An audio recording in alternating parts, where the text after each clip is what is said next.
लेकिन पंकज भाई हम यही कुछ चीज़ें हैं। देखिए यहाँ मैं प्रमोटी आईएएस और आईपीएस और इसमें तो मैं बात नहीं करूँगा, क्योंकि हर किसी का आकलन करने का काम सरकार का है। सरकार को लगता है कि पंकज छेत्री जी अच्छा काम कर रहे हैं तो आपके ऊपर वो निर्णय लेंगे, उन्हें लगता है शांति प्रसाद जी काम कर रहे हैं तो शांति प्रसाद जी पे लेंगे। यहाँ है कि एक तो सत्यापन की बात जो शांति प्रसाद भट्ट जी ने की, ये बहुत बड़ा सवाल है, नीरज जी को भी पता है, और सत्यापन की कमी है। दूसरी बात यह है कि आखिर इतने सारे हथियार लगातार कहां से उत्तराखंड देहरादून के अंदर आ रहे हैं। दूसरी बात, अगर यहाँ पे इस कदर नाइट क्लब, बार और दुकानें खुलेंगी तो क्या पर्यटन इससे बढ़ेगा? क्योंकि देहरादून जो है पर्यटन के साथ साथ एजुकेशन की भूमि भी है। अगर जब शराब के लिए शराब माफिया फिर सक्रिय होंगे, शराब माफिया सक्रिय होंगे, तब आपके सामने घटना इस तरीके की होंगी, तो अकेले पुलिस को दोष दे दें और ये कह दें कि भाई हमारे पे तो प्रेशर है कि हम तो बहुत सारे बारों के लाइसेंस देने हैं। क्यों भाई, किस चीज़ का प्रेशर है?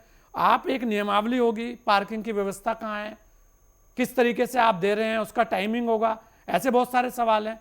क्योंकि सुबह में अगर घटना होती है तभी लोग चौंकते हैं, फिर उसके बाद उसके पीछे के कारण ढूंढते हैं। बहुत सारे लोगों को बुरा लग रहा होगा कि आज आबकारी विभाग के लोगों को क्यों इसमें लिया जा रहा है, और चलिए बार है तो रोजगार भी दे रखा है, दुकानें वो भी रोजगार दे रही है, लेकिन यार रोजगार से इतर बात है कि माहौल को लेकर भी सवाल है। पंकज जी क्या कहेंगे आप?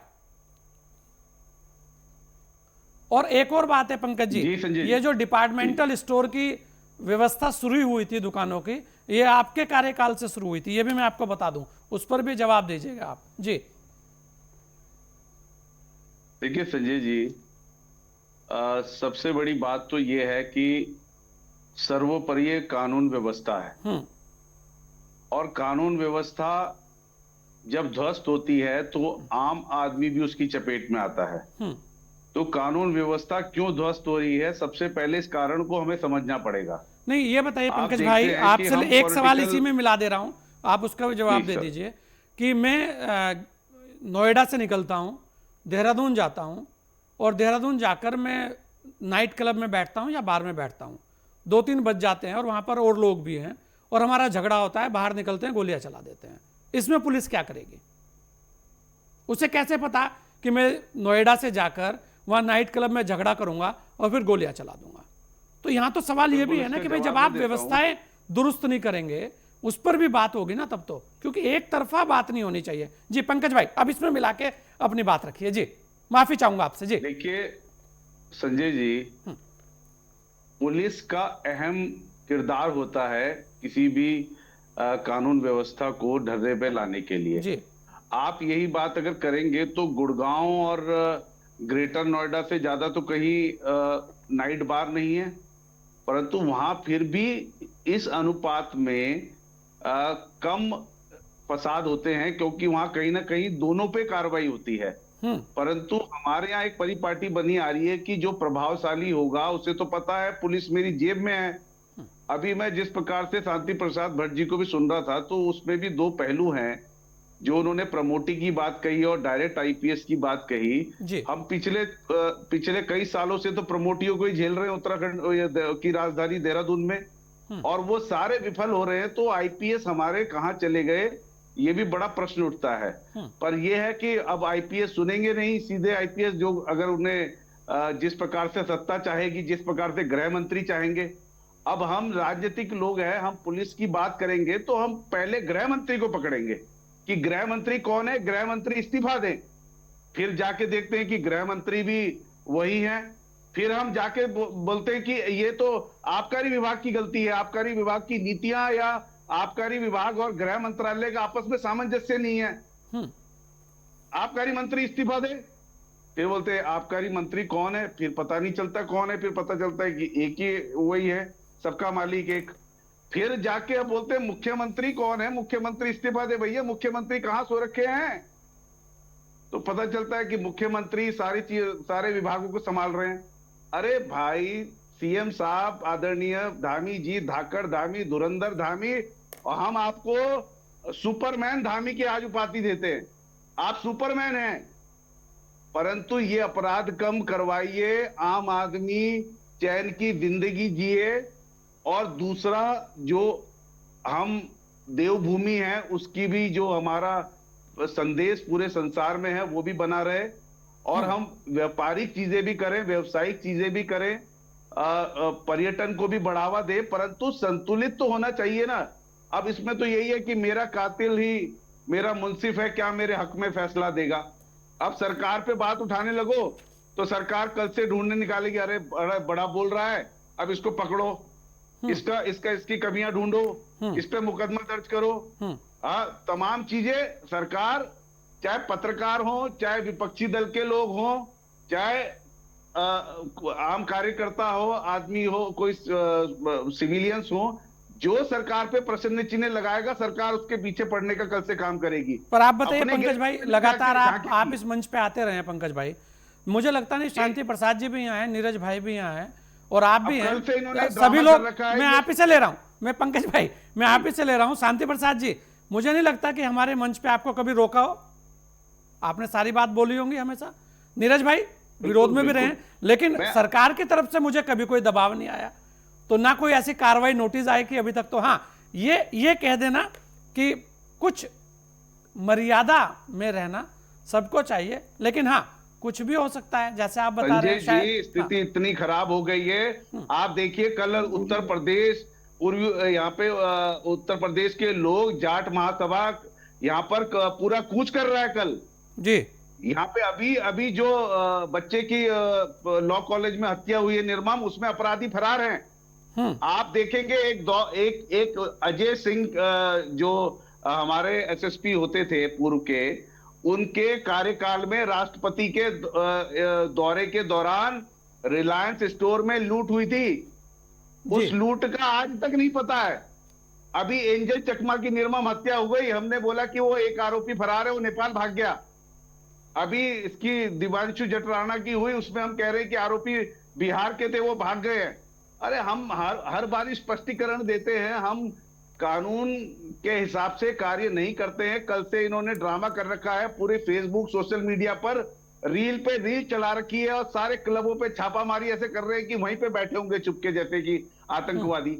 अरे भाई आप ये तो सोचिए, वो 4 बजे तक, अगर 5 बजे तक क्लब चल रहा था तो किसकी शरण में चल रहा था? वहां का मंत्री कौन है, वहां का विधायक कौन है?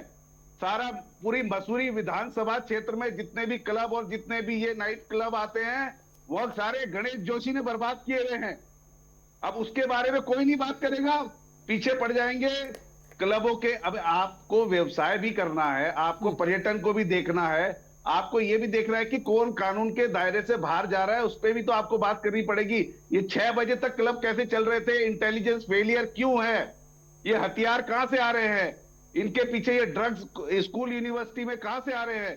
क्या इंटेलिजेंस को तनख्वाह इसी बात की दी जाती है?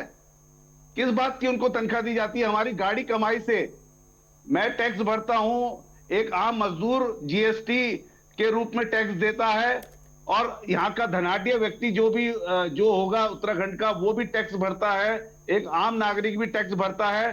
ब्रिगेडियर जोशी के सुपुत्र जो मालदीव से आगे कई इंडियन नेवी की सेवा कर रहे थे, उन्हें किस प्रकार से रातों रात हेलीकॉप्टर से बॉम्बे पहुंचाया गया, बॉम्बे से वो यहाँ आए, किस हालत में आए होंगे? वो एक रिटायरमेंट सिटी में, एक शांति प्रिय शहर में अपने पिताजी को सकुशल छोड़ के गए थे सरकार के भरोसे, और सरकार ने क्या करा? एक मॉर्निंग वॉक करते हुए ब्रिगेडियर को, जिसने कि अपना पूरा जीवन देश के नाम पर दे दिया, जो चाइना के मामलों का इंटेलिजेंस का विशेषज्ञ था, उसको, उसकी निर्मम हत्या हो जाती है सड़क पर। ये क्या मजाक बना के रख रखा है आपने? आप देखिए नॉर्थ ईस्ट के बच्चे, जो अभी एंजल चकमा की हत्या हुई थी, वो खुद सेना में है, बीएसएफ में, और उन्होंने किस प्रकार से रोते हुए कहा कि मैंने अपने बच्चे को एक सपना लेकर देहरादून में भेजा था कि मैं मेरा बच्चा पढ़ाई करे, कुछ जीवन में आगे बढ़े, और मैं यहाँ पर देश की सरहद में बैठा हुआ हूँ, सेवा कर रहा हूँ, और वहां मेरे बच्चे को नस्लवादी टिप्पणी करके मार दिया जाता है, आरोपी फरार है। किस प्रकार से गुंजन की मां चीख चीख के कह रही थी कि 3 दिन पहले उन्होंने पुलिस चौकी खुड़बुड़ा में जाके कहा था मेरी बेटी को जान का खतरा है, परंतु फिर भी वो सारी बातें इग्नोर करी गई।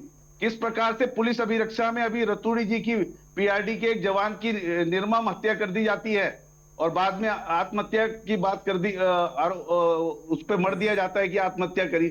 ये क्या पुलिसिंग है, क्या मजाक बना के रख दिया है आपने देहरादून का भाजपा ने।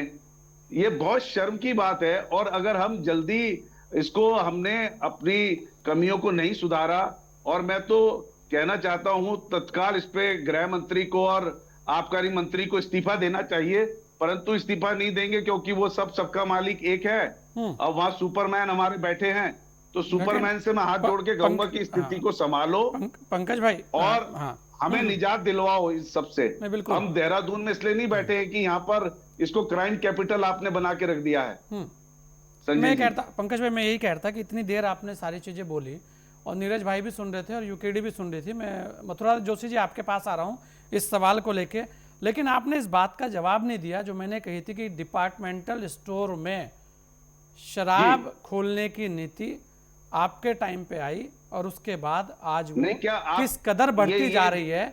ये आप देखिए कि कहीं एक, देखिए क्या है ना कि जब कहीं कुछ ना कुछ गलत होता है तो उसका परिणाम आने वाले समय में इसी तरीके का दिखता है कि जिस तरीके से शराब की दुकानें बढ़ जाएंगी। मैं पंकज भाई, तो आप बोलेंगे कि हम हम अंग्रेजों के जमाने में ठीक थे, कांग्रेस ने आजादी दिला के काम किया। पंकज भाई, मैं ये कह रहा हूँ, बात नहीं है। आप ये सुनिए ना, या तो आप ये आप ये कहते हैं कि शराब पीना जुर्म है। नहीं संजय जी, या तो आप ये डिक्लेयर करवा दीजिए शराब पीना जुर्म है। एक तरफ तो आप कहते हैं कि हम नहीं, तो फिर नाइट क्लब चलना भी जुर्म नहीं है, फिर वो 6 बजे तक चले, 4 बजे तक चले, कायदे से कानून से चलना चाहिए। मथुरा जोशी जी, मैं तो पंकज भाई ये कह रहा हूं कि आपने एक छोटा सा पौधा लगाया था, अब वो पेड़ बनने की स्थिति में आ गया है। अब उस पेड़ की छांव जो है वो देखिए कैसे कैसे गुल खिला। अरे वो पेड़, संजय जी मैं अपनी आखिरी बात कह के खत्म कर रहा हूं। अब हमें देखना पड़ेगा कि वो पेड़ अगर हमारी तरफ ही गिर रहा है तो हमें लॉपिंग, उसकी कटिंग हमें करनी पड़ेगी ना। ये सवाल मैं आपसे इसलिए लिया कि आपने इस पे एक बार नहीं बोला, इसलिए